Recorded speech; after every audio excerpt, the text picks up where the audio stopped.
a guan? What a guan? That's a guan, pa. What a guan? What a guan? What a guan? Mondays, Wednesdays, and Fridays at 8 a.m., 1:30 p.m., and 10 p.m. on CVM TV. And that's a guan, pa. What a guan?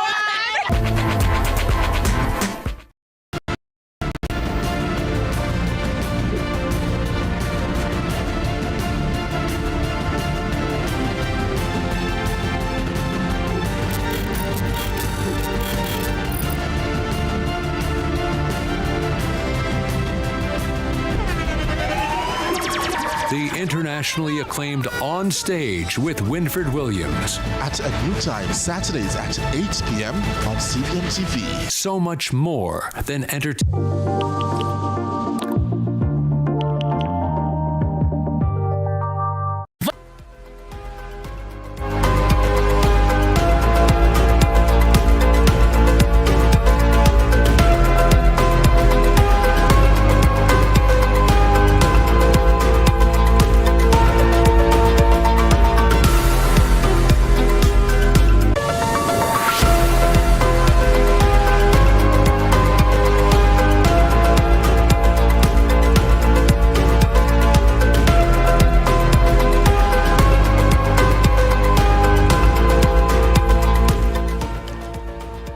Thank you for joining us for CVM News at noon. It's Thursday, March 12, 2026. I'm Marshall Hazley. The Financial Investigations Division is warning that it will take firm action against persons who fail to comply with court-ordered pecuniary penalty orders issued under the Proceeds of Crime Act. The warning follows action taken against Jason Kamiko and Orville Barif, both of whom have been charged for breaching orders previously imposed by the court. Investigators say the arrests were the result of work carried out by the Jamaica Constabulary Force through its Specialized Investigation Branch and Constabulary Financial Unit. Kamiko, who was already in custody on a separate matter, was previously ordered to pay just over $18 million following convictions for fraud-related offenses. However, investigations say no payments were made. He is scheduled to appear before the court on March 13 to answer to the breach. Meanwhile, Barif, who was convicted on cocaine-related charges, was ordered to pay $6 million under a pecuniary penalty order. Authorities say while some payments were made, the majority of the amount remains outstanding. Barif has been granted bail and is set to appear before the court on April 7. Principal Director of the Financial Crimes Investigation at FID, Keith Darren, says the agency will continue to act decisively against individuals who ignore court-ordered financial penalties. The FID will not tolerate situations in which persons benefit from unlawful conduct are given a lawful opportunity to satisfy the order of the court, then choose to disregard these obligations. Where breaches occur, we will pursue the matter fully and without hesitation. The FID is committed to using all lawful measures available under POCA to enforce compliance and uphold the principle that crime must not pay. The opposition is once again raising concern about the government's rural bus school program. Opposition MPs are questioning the procurement process used to acquire buses for the program, arguing that key stakeholders may not have been properly consulted. Kevin Black reports. Jamaica's national rural school bus system has been in operation since September 2025, providing transportation for students in rural communities. Speaking at Wednesday's meeting of Parliament's Public Administration and Appropriations Committee, Deputy Speaker Heroy Clark highlighted the importance of the program in reducing risks associated with private transportation.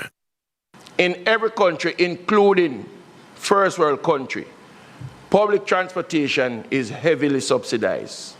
More so, a situation as this where we are dealing with children. There are schools who, because of the situation that they had before, that they would have gone into private negotiation or agreement with private transportation to transport kids. That does not say that at this time that the government is putting in place a system that they will not gladly accept a situation as that. But the opposition is raising concerns about the procurement process behind the initiative. St. Mary Central MP Omar Newell pressed ministry officials on whether the Jamaica Urban Transit Company, which operates the system, was consulted before the decision was made to accept used buses under an unsolicited proposal. The PS mentioned earlier, Chairman, that the ministry, I support the ideals, a reliable, efficient public transportation system that is affordable and safe. It was mentioned earlier that the JUTC is implementing and managing the system, but that the ministry procured the buses. Is it the norm for does the ministry generally procure buses for the JUTC's fleet? Definitively, yes. So that not is only the rural school bus, but other buses in the fleet. Was the JUTC consulted in terms of the decision on whether the buses would be new or used for this particular program? No, they could not be consulted because it was an unsolicited proposal that the ministry received. Meanwhile, Managing Director of the Jamaica Urban Transit Company, Owen Wellington, says the government is looking to strengthen the program by adding new buses in the next fiscal year. He notes that as the current fleet ages, investment will be necessary to maintain reliability and service quality for students. The older the buses get, it is the more that they cost to maintain on an annual basis, because you go now into scheduled maintenance, scheduled replacement or rebuilding of components. So it wouldn't be, you wouldn't get the best results by comparing the maintenance cost per year for brand new buses with 10-year-old buses. Kevin Black reporting for CVM News. Executive Director for Stand Up for Jamaica, Carla Gulotto, while acknowledging the concerns raised by the government of Jamaica regarding compliance with Jamaican laws and international conventions, is questioning the timing of Jamaica's move to end the long-standing medical program with Cuba. Okay. We have been seeing quite an aggressive political arena towards CARICOM countries, but also we have been seeing that some of the countries of the CARICOM have been trying to give some answers which are a mediation. And I think a mediation can be useful for both sides, the doctors and the Jamaican patient. And I saw quite an amount of Cuban ladies shopping in downtown, trying to buy whatever they can buy, because they told me when I go home I want to be able to find any of these items. And they were crying. And I don't think that this is the right approach. As I said, I am not against trying to find a solution which can be satisfactory for both the Cuban doctors and the Jamaican government. In the meantime, State Minister in the Office of the Prime Minister, Senator Abka Finch-Henley, is defending what he says is the government's strategic diplomacy in an increasingly unpredictable geopolitical environment. He argues it has safeguarded Jamaica from potential damaging consequences of unnecessary conflict. His comments come as criticisms mount following the termination of the Cuban medical program in Jamaica. I think it is worthy of significant note that we exist in an increasingly changing, dynamic and unpredictable geopolitical space. And the Holness administration and the portfolio leader, Senator the Honorable Kamina Johnson-Smith, have been able to adopt a successful approach to diplomacy, which is characterized by nuance and pragmatism, and importantly has avoided unnecessary confrontation, which could have had dire consequences for the people of Jamaica, but has also at the same time been able to pay significant regard to principle and maintaining good relations with our international partners. I sense that Dr. Holness and Minister Johnson-Smith are particular about avoiding such mistakes of the past and protecting the Jamaican people. The administration of Dr. Holness, of the view, has been able to successfully operate with dignity in the geopolitical space, whilst at the same time achieving the important objective of insulating the people of Jamaica from the potential major negative impact had another approach been taken. It is important that we learn from our history and avoid mistakes of the past. The government of Trinidad and Tobago is standing firmly by its decision to support the recent actions by the United States targeting Cuba, pushing back against criticisms from regional voices who argued the move could deepen tensions in the Caribbean and wider Latin American region. Our reporter Amoy Harriot is in Paraguay covering the IDB Group annual meetings where she caught up with the country's finance minister. Thanks, Marshall. It's day 2 of the IDB Group annual meetings, and stakeholders here in Asunción, Paraguay are continuing to look at the economical issues plaguing Latin America and the Caribbean and examining how exactly and in what ways they can solve these problems. Now, we've had 2 sessions so far from morning, one that focused on markets for development and ways to improve lives through competition, and another looking into the value chains for critical minerals and basically how countries in the region can tap into the resources available to them. Now, there's currently a session going on right now that I actually stepped out of where panelists are examining how to improve regional integration. Now, speaking of regional, I had the privilege of having a sit-down this morning with the Finance Minister of Trinidad and Tobago, Dr. Kennedy Swaransingham, where we spoke about, among other things, the current rift in CARICOM after Trinidad supported U.S. strikes in Caribbean waters, as well as the blockade on Cuba. The minister said he stands behind the country's prime minister. Let's take a look. Throughout the region, crime rates were also escalating. One of the things that the Prime Minister is very focused on is not only creating a better secure Trinidad and Tobago, but also a secure region. And even if at the expense of being, at the expense of standing the ground, so to speak, that what has happened in Trinidad and Tobago last year for the very first time, the murder rate fell 40%. Now, pushing the narco trade out and away from Trinidad and Tobago is pushing it away from the region. You know, so there are no bones about it. The amount of monies we would have spent in National to no avail, or to little effect. Over the last year, given what has happened from the regional perspective, in terms of the role that the United States have played, has given Trinidad and Tobago some breathing space. Now, that reduction in murder rate has also led to an increased interest in investment in Trinidad and Tobago. A stronger Trinidad and Tobago will belong to a stronger region. Now, there's a lot more coming out of that interview with Minister Swaransingham, and I'll have those details and much more when we next speak later on in CVM News at 7. But until then, it's back to you, Marshall.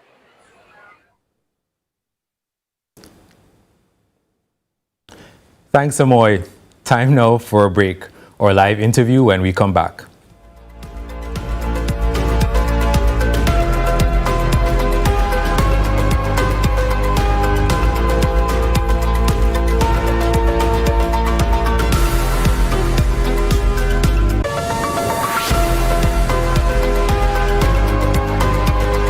Solution for all your cleaning needs. Vitex laundry gel, 1 cap it goes a long way. Up to 100 wash and you close them right same way.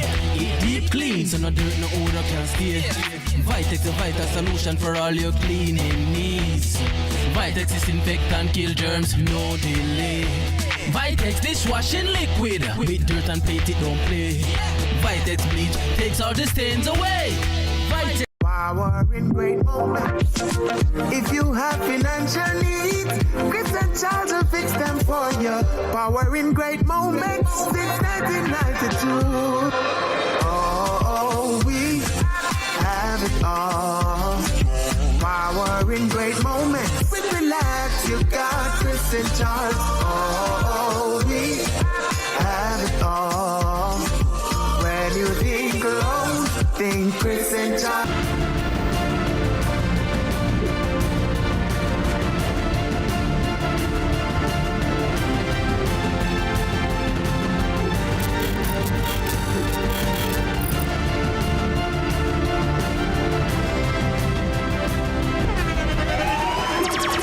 the internationally acclaimed On Stage with Winfred Williams. At a new time, Saturdays at 8 p.m. on CVM TV. So much more than entertainment.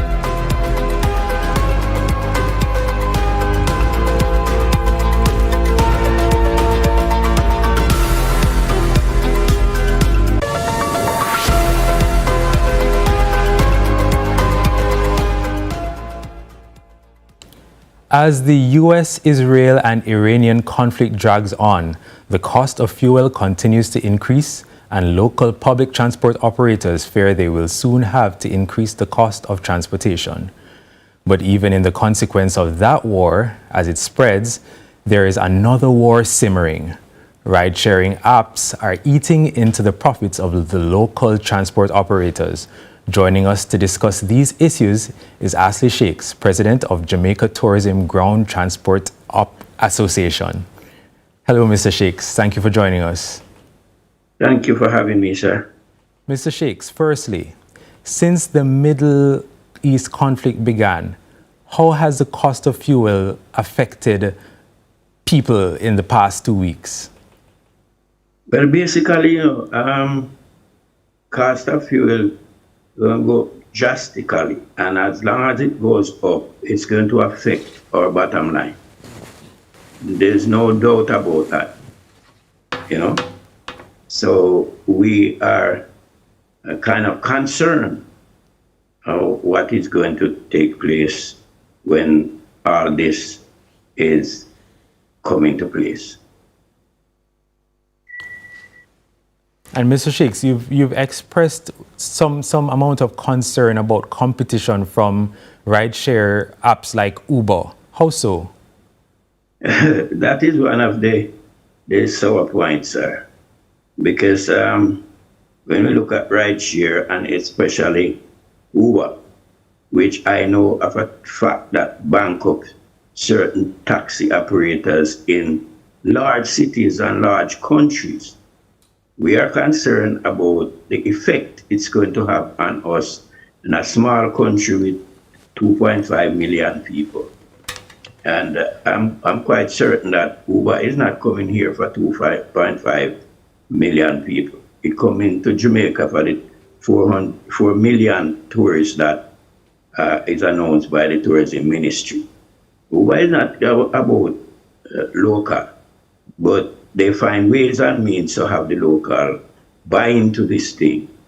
You understand? While we have other local ride shares that nobody using, So this is something that is all the association is agreeing on, that we have to face this monster. And we hope somebody will listen to us. Mr. Shakes, but people will say, they'll ask you, isn't competition a big part of doing business? Yes, it's competition, but you don't use foreign countries to come and compete with the indigenous people. We don't have the resources to compete with these people. And our members spend billions of dollars to buy vehicles. We have over 7,000 registered contract carriage operators, and every one of them have a vehicle from 5 passengers to maybe 55 seaters. So we have adequate amount of vehicles to move anybody in the country, whether local or foreigners. So basically, we don't need an external person to come and share our food for us. What I'm concerned about is that the Jamaican taxpayers do promotion for Jamaica tourism, and people find out that we are hospitable people and loving and caring people, so they love Jamaica, and they're coming because we use our tax dollars to